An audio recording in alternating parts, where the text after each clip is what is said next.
मी प्रतीक्षा आणि तुम्हा सर्वांचे प्रसंग मध्ये स्वागत आहे। आजपासून प्रत्युषची एक्झाम आहे हो की नाही? प्रत्युष आता आमचा एक्झाम देतोय ना। मी घरी असं आम्ही स्कूलमध्ये जाताना त्याच्याकडून एकदा रिव्हिजन करून घेतो, म्हणजे स्कूलमध्ये काही त्याला प्रॉब्लेम येत नाही हो की नाही? हां चलो राईट रीड कर।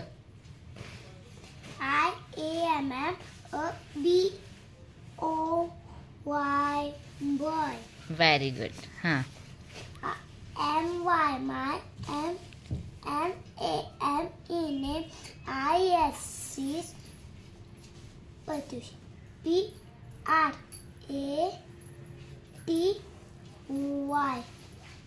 U-S-H Pratush A-A-D-A-M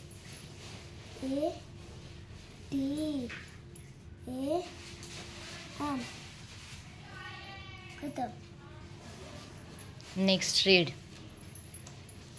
5 years old. Read कर ना ते sentence. I am 5. F I V E 5.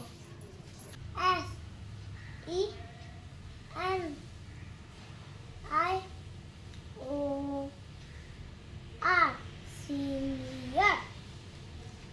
M Y my N F A T H E R S fathers. N A M E name I S C. My father's name is S A N G R A M Sangram.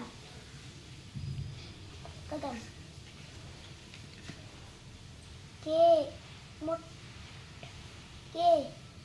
A D A M Katam ERS mothers M N A N E name I S eats Pratiksha P R A T I K T I K S H A Pratiksha K वाजत आलेले आहेत आणि प्रत्युष आणि आहो गेलेले आहेत। प्रत्युषची आजपासून term 1 start झालेली आहे। ॲक्च्युली खूप लवकर स्टार्ट झालेली आहे, पण त्यांच्या स्कूलमध्ये कसं असतं म्हणजे आपण जसे आपल्या एक्झाम्स असतात ना की बाबा जे काही सब्जेक्ट्स असतील, मॅथ्स म्हणा किंवा इंग्लिश म्हणा, सायन्स, असं एक एक दिवस पेपर असतो। पण ह्यांच्या स्कूलमध्ये कसं आहे, छोटे क्लासेस आहेत त्याच्यामुळे त्यांच्या स्कूलमध्ये जो काही सिलेबस असतो ना त्याच्यावरती पूर्णतः टेस्ट होतात। म्हणजे समजा आता बाकीच्या स्कूलचा अनुभव की बाबा 20 मार्क्सचा किंवा 50 मार्क्सचे क्वेश्चन पेपर्स असतात आणि मग त्याच्यात तुम्हाला 5 मार्क्सला समजा फिलिंग द ब्लँक्स, तर 5 मार्क्सला मॅच द पेअर्स वगैरे अशा प्रकारे असतात। मीही तशाच बघितलेल्या आहेत। पण याच्या स्कूलमध्ये छान आहे ते, मला त्यांची कन्सेप्ट आवडली त्या मिसची, की जो काही सिलेबस आहे टोटल जे काही कन्सेप्ट आहेत ना सगळे, त्याच्यावरती एका दिवशी एक कन्सेप्ट आणि त्याच्यावरती ती टेस्ट, नेक्स्ट डेला नेक्स्ट कन्सेप्ट त्याच्यावरती टेस्ट, अशा पद्धतीने। तर मग त्याचा फायदा काय आहे छोट्या क्लासेससाठी, तर त्यांचा बेस पक्का होतो आणि छान पद्धतीने मुलांचे कन्सेप्ट क्लिअर होतात। म्हणजे आणि आपल्यालाही कळतं की समजा एखाद्या कन्सेप्टमध्ये त्याला कमी मार्क पडले, तर मग ह्या कन्सेप्टमध्ये ह्याचा म्हणजे तो कन्सेप्ट जो आहे तो आपल्या मुलाचा व्यवस्थित नाही आहे किंवा तो त्याच्यात कमी पडतोय, तर ते फार छान आहे की सिलेबस सगळा कव्हर केला जातो आणि सगळ्या सिलेबसवरती टेस्ट घेतली जाते। तर आजपासून त्याचे टेस्ट चालू झालेले आहे। मुलांचे एक्झाम्स म्हटलं की मम्मी पप्पांचे एक्झाम्स असं होतं। आम्ही काय करतो, स्कूलमधून आल्यावरती त्याला जेवण वगैरे झालं की मग थोडा वेळ खेळून वगैरे देतो आणि मग संध्याकाळच्या वेळेला छान अभ्यास घेते आणि संध्याकाळी झाल्यावरती झोपताना एकदा रिवाईज करतो आम्ही त्याच्याकडून आणि मग नेक्स्ट डेला सकाळी त्याचा ब्रेकफास्ट आहे ते सगळं आवरून झाल्यावरती पुन्हा एकदा घेतो. मग त्याच्या ह्याने पण काय होतं, थोडंसं त्याच्या लक्षात राहतं, माइंडमध्ये राहतं आणि मग बऱ्यापैकी तो छान कव्हरअप करतो. तर असं आहे. एक्झाम्स चालू आहेत बऱ्यापैकी, जवळपास 1 ते दीड महिना एक्झाम्स चालू आहे.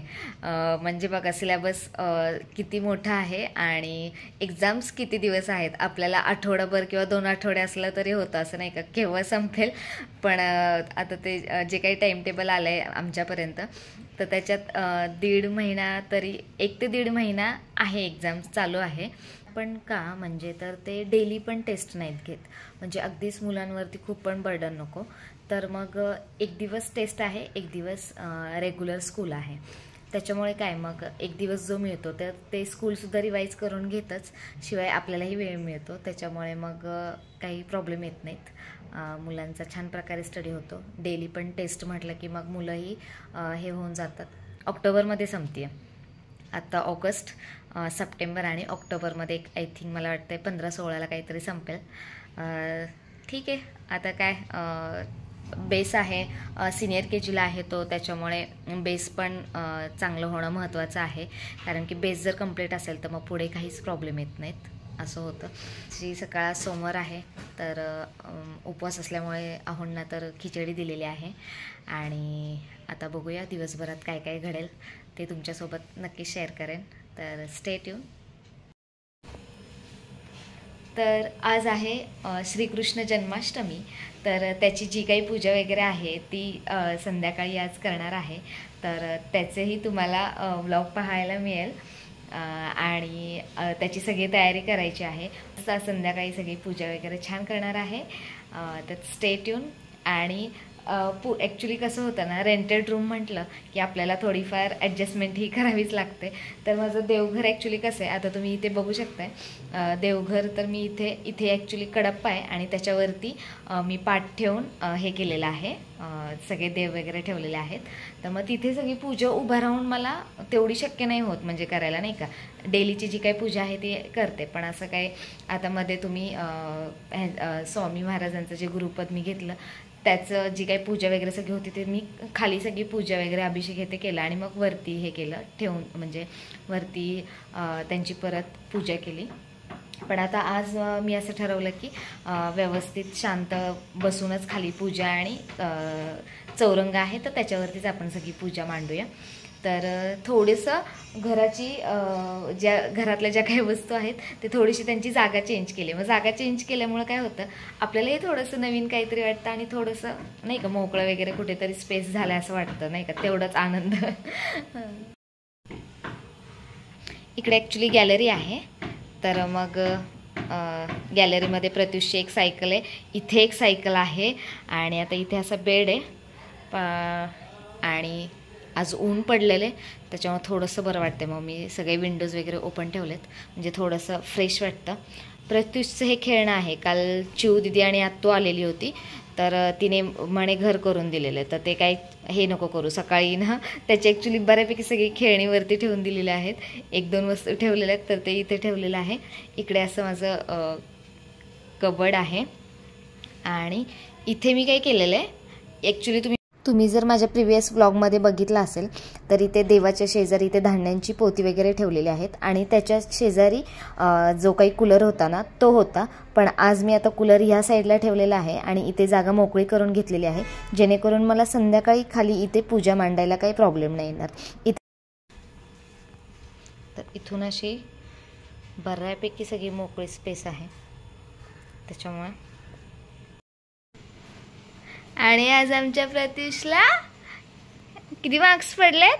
70 out of 70. 17 out of 70. 17. अरे वा, मस्तच है की नाही. अजून आता छान अभ्यास करणार ना. हां.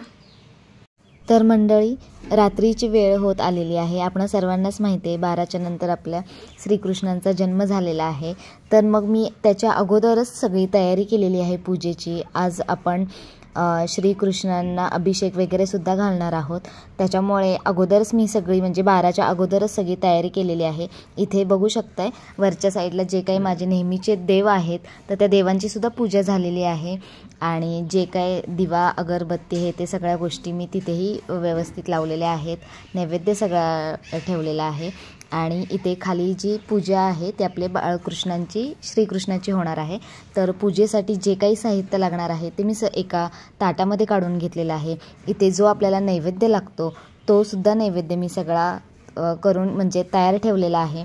त्याच्यानंतर पाणी आणि दुधाचा मी अभिषेक घालणार आहे. तर इथे सगळी तयारी करून घेतलेली आहे. आणि 12च्या अगोदरच थोडीशी मी पूजेला तयारी केलेली होती, कारण की अभिषेक या सगळ्या गोष्टी होऊन 12च्या नंतर तो वेळ होणारच होता. त्याच्यामुळे मग अगोदरच मी सगळी तयारी केलेली आहे. आणि इथे प्रत्युष आणि मी पूजेला बसणार आहोत. आज आहूंची तब्येत बिलकुल ठीक नाही आहे. त्याच्यामुळे मी त्यांना जास्त फोर्स नाही केला की तुम्ही जागरणच करा वगैरे. आणि ऑब्व्हियसली दुसऱ्या दिवशीही जॉबला जायचंच आहे त्याच्यामुळे, आणि त्यांना थोडा पित्ताचाही त्रास आहेच आहे. त्याच्यामुळे मी त्यांना कधीही कुठल्या गोष्टीसाठी जागरणाचं हे नाही करत. त्यांची इच्छा असेल तर, पण ते त्यांनी केलीही असते, पण त्यांची तब्येत ठीक नसल्यामुळे मी त्यांना फोर्स नाही केलेला. पण प्रत्युष मात्र खूप एनर्जेटिक होता की त्याला हे सगळं बघायचं होतं. आणि मम्मा आपण काय करणार आहे, बाप्पा करणार आहे, पूजा करणार आहे, हे सगळं त्याचं चालू होतं. त्याच्यामुळे तो मात्र काही झोपला नाही, तो माझ्यासोबत जागलेलाच होता. तर सगळ्यात पहिल्यांदा अगोदर मी इथे अभिषेकच्या अगोदर तुम्ही बघितलं असेल मी दीप प्रज्वलन केलेले आहे, दिव्यांची पूजा केलेली आहे. आणि कुठलीही आपण पूजा करणार असो तर आपण पहिले जे काही प्रथम वंदन करतो ते म्हणजे गणेशाला. तर गणेशांची सुद्धा तिथे मी स्थापना करून घेतलेली आहे. हळद, कुंकू, फूल, अक्षता या सगळ्या वाहून घेतलेल्या आहेत. आणि मग अभिषेक करत आहे तो म्हणजे आपल्या आज श्रीकृष्णांचा. तर श्रीकृष्णांचा अभिषेक करताना काय करतात, स्त्रीसूक्त पठण किंवा पुरुषसूक्त पठण हे केलं जातं. आणि जर ते दोन्ही नसेल जमत तर अगदी तुम्ही ओम नमो भगवते वासुदेवाय नमः या मंत्राचा जप करू शकता. तर मी तसंच केलेलं होतं. ओम नमो भगवते वासुदेवाय नमः असा म्हणत म्हणत अभिषेक करत आहे. आणि मी जे करत आहे ते प्रत्युषला सुद्धा करण्याची खूप आवड आहे. आणि त्याला असतं त्याच्या नेहमी की मम्मा तू करते ना, मला पण करायचं. प्रत्येकच लहान मुलांचं तसं असतं. तर प्रत्युषला सुद्धा आवड आहे. आणि मग त्याने सुद्धा अभिषेक घातलेला आहे. त्याचाही हात लागलेला आहे हे मात्र नक्की खरं. आणि छान वाटत होतं. आज मन प्रसन्न झाल्यासारखं, म्हणजे संध्याकाळी आज जागरण करतो याचं काहीही वाटत नव्हतं. अगदी आनंदाने ही सगळी पूजा आम्ही दोघेही पार पाडत होतो. आणि पहिल्यांदा मी जलाभिषेक घातला, त्याच्यानंतर दुधाने अभिषेक घातला आणि त्यानंतर पुन्हा आपण जलाभिषेक घालायचा आहे. अशा पद्धतीने अभिषेक घालून झाल्यानंतर आपण स्वच्छ असं त्यांना पुसून वगैरे घेणार आहोत श्रीकृष्णांना. आणि त्याच्यानंतर आज नवीन वस्त्र आणलेले आहे त्यांच्यासाठी. तर मग नवीन वस्त्र आपण त्यांना घालणार आहोत. आणि त्याच्यानंतर आपण जे काही चंदनाचा टिक्का वगैरे आहे तो सगळा लावून घ्यायचा आहे. आणि मग आपण त्यांना पाळण्यामध्ये ठेवणार आहोत. पाळण्यामध्ये ठेवताना त्यांची सगळी पूजा व्यवस्थित सगळी करून घेतलेली आहे. तिथे फुलं वगैरे, अक्षदा, हळदी कुंकू हे सगळं वाहून घेतलेलं आहे. आणि मग ठेवणार आहोत पाळण्यामध्ये श्रीकृष्णांना. आणि प्रत्युष आणि मी आम्ही दोघेही पाळणा म्हणून घेणार आहोत. आणि त्याच्यानंतर तुम्हाला जे काही सेवा करायची आहे, गीतेचा अध्याय वगैरे आहे तर तो मी सुद्धा वाचलेला आहे. त्याच्यानंतर मग सगळ्या गोष्टी झाल्यानंतर मग मी आरती करून घेतलेली आहे. त्याच्यानंतर जो काही आज आपण नैवेद्य दाखवणार आहोत तर नैवेद्यामध्ये काय तर दही आणि पोहे असं आपण दाखवू शकतो. त्याच्यानंतर जे काही ड्रायफ्रूट्स वगैरे आहेत ते दाखवलेलं आहे. गूळ आणि धणे याची पंजेरी केली जाते तर ते सुद्धा नैवेद्य दाखवलेलं आहे. तुम्ही खीरसुद्धा दाखवू शकता, दूध साखरसुद्धा दाखवू शकता. तर माझ्या ह्याने जेवढे मला करता आलेले आहेत नैवेद्य ते मी केलेले आहेत आणि दाखवलेले आहेत. इथे बघू शकताय की श्रीकृष्णांना मी किती छान पद्धतीने तयार केलेलं आहे. आणि आज प्रत्युष म्हणत होता की मम्मा ते किती हसतायत ना, आज आपण त्यांना सगळं नवीन नवीन दिलेलं आहे. म्हणजे त्यांचा हसरा चेहरा दिसत होता प्रत्युषला. त्याच्यामुळे म्हणजे खरंच आहे की ना श्रीकृष्णांचा चेहरा खरंच अगदी हसरा दिसत होता. आणि प्रत्युष मला ते सांगत होता, मम्मा ते किती आनंद झालाय ना गं त्यांना आपण सगळं केलेलं आहे म्हणून. तर अशा पद्धतीने आम्ही दोघांनीसुद्धा छान पूजा सगळी करून घेतलेली आहे आणि खूप व्यवस्थितरित्या ही सगळी पूजा पार पडलेली आहे. आणि त्याच्यानंतर आम्ही दोघांनी मिळून पाळणा बोललेला आहे. तर तुम्हाला मी ते पुढे आता ऐकवेलच. हे सगळं औक्षण वगैरे करून घेतलेलं आहे. पहिल्या दिवशी जन्मले बाळ, कळ सोन्याचा देते डहाळ, कृष्ण जन्मला कंसाचा काळ, जो बाळा जो जो रे जो. दुसऱ्या दिवशी दुसरा रंग, रूप सावळे गोरसर रंग, जसा झळकतो आरशाचा भिंग, जो बाळा जो जो रे जो. तिसऱ्या दिवशी आनंद मोठा, सीता सावित्री बायांनो ग उठा, खारीक खोबर साखर वाटा, जो बाळा जो जो रे जो. चौथ्या दिवशी बोलली बाळी, अनुसयेनं वाजवली टाळी, कृष्ण जन्मला यमुना तळी, जो बाळा जो जो रे जो. पाचव्या दिवशी सटवाईचा वेडा, लिंबू नारळ देवीला फोडा, ताण्या बाळाची दुष्ट काढा, जो बाळा जो जो रे जो. सहाव्या दिवशी कळीचा मारा, राधा कृष्णाला घालते वारा, चला यशोदा आपुल्या घरा, जो बाळा जो जो रे जो. सातव्या दिवशी सटवीचा महाल, तेचे सोनेरी मंडप लाल, यशोदा मांडीवर श्रीकृष्ण डोल, जो बाळा जो जो रे जो. आठव्या दिवशी आठवीचा थाट, बोलल्या गवळणी 360, श्रीकृष्णाची पाहतात ग वाट, जो बाळा जो जो रे जो. नवव्या दिवशी नवतीचा फंद, तान्या बाळाने घेतला छंद, वासुदेवाचा सोडवावा बंद, जो बाळा जो जो रे जो. 10व्या दिवशी भाग्येची रात, 33 कोटी देव मिळून येती, उतरण टाकती माणिक मोती, जो बाळा जो जो रे जो. 11व्या दिवशी नारद बोलले, देवा तुम्ही हो किती झोपले, मथुरा नगरीत देवकीचे हाल, देव जो बाळा जो जो रे जो. 12व्या दिवशी 12च नारी, पाळणा बांधिला यशोदा घरी, त्याला लावली रेशमी दोरी, जो बाळा जो जो रे जो.